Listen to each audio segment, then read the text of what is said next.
धेरै समय पछाडि एउटा टक्क हामी चाहिँ भ्लग हाल्दैछौँ।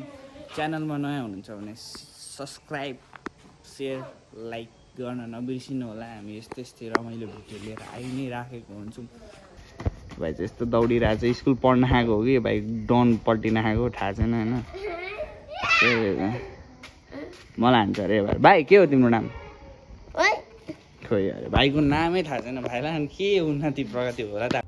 कौन है ये लोग? कहाँ से आते हैं? सो गाई छ हामी चाहिँ होइन टक्क माथि जाँदैछौँ।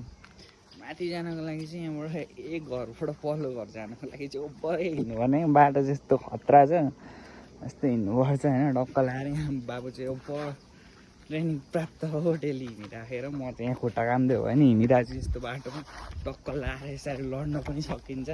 होस गरेर हिँड्नुपर्छ। सिस्नो घारी नै घारी छ, जता गयो नि पोल्ने समस्या चाहिँ धेरै देखिन्छ। त्यही भएर अलिकति होस गरेर हिँड्नुपर्छ यो ठाउँमा हिँड्दाखेरि। यस्तो ठ्याक्क यहाँ बाटोमा अब के भन्छ काँटावाला बाटो अत्याधिक मात्रामा पाइन्छ। यहाँ चाहिँ जोगिएर हिँड्नुपर्ने हुन्छ क्या अत्याधिक। बाटो चाहिँ अति सुन्दर, म जस्तै बाटो चाहिँ ओभर सुन्दर हुन्छ। त्यही भएर अलिकति केयरफुल गरेर यसरी हिँड्नुपर्ने हुन्छ। अनि यो घरमा चाहिँ अब एउटा कुकुर छ, यस्तो भुक्छ भन्न साथमा भुक्न थालिसक्यो कुकुरले। आज त कालो पनि रहेछ कुकुर। हिजोसम्म चाहिँ सेतो मात्रै थियो यहाँ चाहिँ, आज चाहिँ कालो कुकुर पनि छ। भुक्दैछु, नभुक, हामी आफ्नै हौँ। साथी होइन हामी साथी हो, नभुक भनेर यसो मनाउनु पर्छ क्या यस्तो।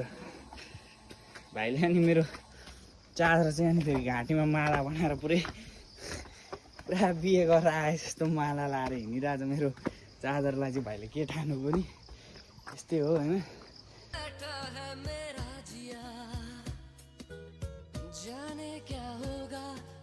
नयाँ हुनुहुन्छ भने लाइक सेयर सब्सक्राइब गर्न नबिर्सिनु होला। यहाँ चाहिँ फेरि मकैबारी दर्याम भन्ने गानामा भिडियो बनाउन यही बारीमा आउनु होला होइन। हामी पनि मौका मिल्यो भने बनाउने नै छौँ। यो चाहिँ के बन्दैछ अरे बाबु? यहाँ मन्दिर के को मन्दिर? टक्क अब चाहिँ हामी दाजुभाइ मिलेर आरू चोर्न जान आँटेको होइन। हामी यो पुरा चोर होइन। अब पुरा आरू चाहिँ चोर्न आँटेको। त्यहाँ चाहिँ आरूको बोर्ड छ, टक्क लाएर नपाकेको भयो नि चोरेर खाँदा चाहिँ ओभर पाकेकोवाला स्वाद आउँछ। त्यही भएर हामी चोर्न जान आँटेको। लाग्दिउँ भाइ। मान्छेले यस्तो हेर्ला नि, यहाँ चाहिँ यस्तो घरहरू छ, यता तल पनि घरहरू छ। यस्तो मान्छेले देख्यो भने बोधिहाल्छ। त्यो भएर सानो यसो भिडियो बनाए जस्तो गरेर जानुपर्छ होइन। टक्क कस्तो आलु यहाँ देखिसकेको छु मैले होइन। बाबु तिमी मान्छे हेर, म चोर छु ल। यस्तो गरेर हामी चाहिँ यस्तो जानुपर्छ। यस्तो गर्दा हामी चाहिँ नथाहा पाए जस्तो गरेर यस्तो गरेर टुक्क गरी हाल्नुपर्छ। कसैले देखेको छैन। यहाँ बाबु चाहिँ हेर्दैछ, मान्छे हेरेको कि मलाई हेरेको।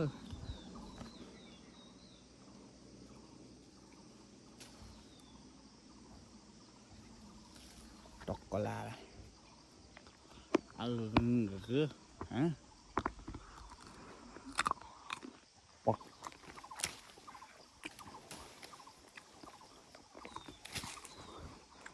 एकछिनमा फेरि खानु मन लाग्यो भने हामी फेरि चोर्न आउने नै छौँ। हाम्रो घर चाहिँ यहाँ नजिकै हो क्या। सक्सेसफुली प्लान इज सक्सेस होइन।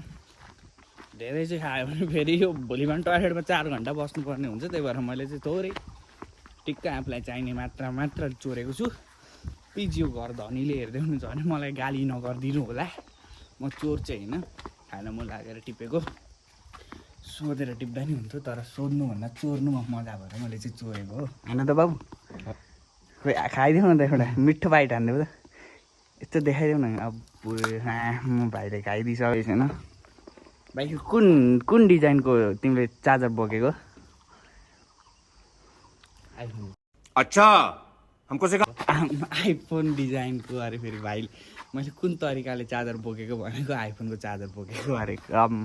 मुस्कान भाइ किलर छ त, मारेको छ त मुस्कानले त। अनि मारेको छैन भाइ चाहिँ ओपर लजालु छ क्या। फेरि क्यामेरा भनेपछि भाइ चाहिँ मुजु हाँस्नु भने त केही जान्दैन।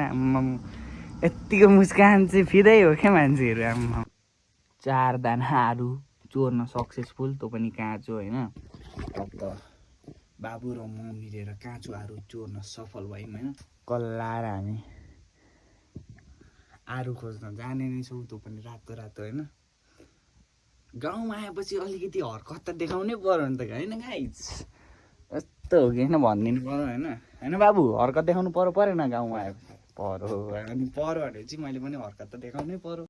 यो चाहिँ होइन टक्क कसले चिन्नुहुन्छ प्लिज डु कमेन्ट होइन। यो चाहिँ हाम्रो इटरीतिर चाहिँ किनेर खानुपर्छ होइन, राम्रो हुन्छ। खोइ के को दबाई पनि हुन्छ अरे, मलाई चाहिँ खास दबाई चाहिँ थाहा भएन। यो सिस्नो चाहिँ अब्बरै हाम्रोतिर जता पनि पाइन्छ कि यतातिर चाहिँ, यो चाहिँ एकदम खोइ के को लागि चाहिँ राम्रो हुन्छ अरे सुनेको होइन। अनि यता चाहिँ जताततै हुन्छ, अलिक जोगिएर हिँड्नुपर्ने हुन्छ। यहाँ चाहिँ त्यस्तो यसको सब्जी खाँदैन, तर हाम्रोतिर चाहिँ सब्जी यसलाई साह्रै राम्रो मानेर खानुहुन्छ। यो वहाँनिर पाउनु भने यसको भ्यालु अलिक माथि हुन्छ, यहाँनिर चाहिँ अलिक डाउन रहेछ। जताततै यता रुखमुनि पनि हुन्छ। अरे कहना क्या चाहते हैं होइन त्यस्तै हो। चाहिँ हाम्रो पाहाडको सिमबारे, टक्सारको सिमबारे भन्छ होइन। यो चाहिँ अर्ग्यानिक पानी हो, मिनी वाटर। हाम्रोतिर मिनी वाटर 25 रुपियाँ 30 रुपियाँमा किनेर खानुपर्छ, यहाँ चाहिँ नेचुरल्ली आउँछ होइन। एकदमै बबा पानी मिठो हुन्छ होइन यहाँको चाहिँ। यहाँको पानी खाइ उताको भन्दा 2 वर्ष बढी नै बाँचिन्छ भन्ने लाग्छ, बाँचेको पनि हुनुहुन्छ होइन धेरैजना। यो चाहिँ एकदमै अर्ग्यानिक, यस्तो मिठो पानी हुन्छ नि यहाँको पानी खाएर चाहिँ। अब यो चाहिँ नेचुरल आएको पानी हो। हामी जुन मिनी वाटर भनेर किनेर खान्छौँ, यहाँ चाहिँ आफै उत्पन्न हुन्छ क्या। यो भोक लागेको छ भने पानी खायो भने अगाइन्छ क्या, त्यस्तो मिठो हुन्छ यहाँको पानी चाहिँ होइन। यहाँ चाहिँ टक्क यस्तो ठाउँमा चाहिँ यस्तो धाराहरू बनेको छ, यस्तो बनाउनु भएको छ नि मान्छेहरूले होइन। टक्क लाएर यस्तो छ यहाँको भ्यू टक्क। यो चाहिँ दसैँको पिङ अहिलेसम्म पनि निकालेको छैन। टक्क खेल्न त हुन्छ, तर त्यो काब्रो के भन्ने समथिङ त्यो चाहिँ छैन यहाँ खेल्ने काम्रो होइन, त्यो चाहिँ छैन। अब के खेल्नु। टक्सार यो ठाउँ चाहिँ प्रसिद्ध नै छ भनौँ। यहाँ टक्क स्कुल छ, यहाँ धारा। टक्सारको यो फेमस नै हो यो होइन, टक्क यस्तै हो। यहाँ चाहिँ मलाई एउटा कुरा साह्रै नै राम्रो लाग्यो, यो डस्टबिन होइन। यताउति फोहोर भन्ने चाहिँ रेयर, तपाईँहरूले फोहोर चाहिँ जतातता पायो त्यता देख्नुहुन्न। यो एकदम राम्रो कुरा हो क्या। यो चाहिँ यस्तो ठाउँमा डस्टबिनहरू राखेर फोहोरलाई व्यवस्थित गर्नु चाहिँ एकदमै राम्रो चिज। टक्क लाएर हामीले चाहिँ एउटा यहाँको टक्सारमा चाहिँ एकदम स्पेसल चिज यहाँनिर बन्छ होइन। यो चाहिँ यहीँनिर बनाउनुहुन्छ, अलिक तल टक्सार होटल भन्ने छ, त्यहाँनिर बनाउनुहुन्छ। यो चाहिँ खजुरी हो, एकदमै मिठो मिठो मिठो हुन्छ होइन।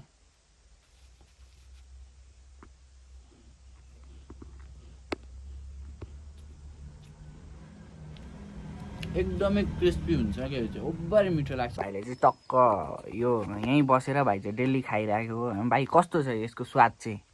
स्वाद चाहिँ मिठै छ, क्रिस्पी छ। अनि यसलाई 10 आउट अफ कति दिन चाहन्छु रेट? 7 10 भाइले चाहिँ यहीँ बसेर डेली खाएर वाक्क भयो हो, त्यही भएर 10 आउट अफ 7 दियो। मैले चाहिँ 10 आउट अफ 10 दिन्छु यसलाई होइन। ओभरै मिठो लाग्छ होइन, दामी हुन्छ यो खाँदाखेरि।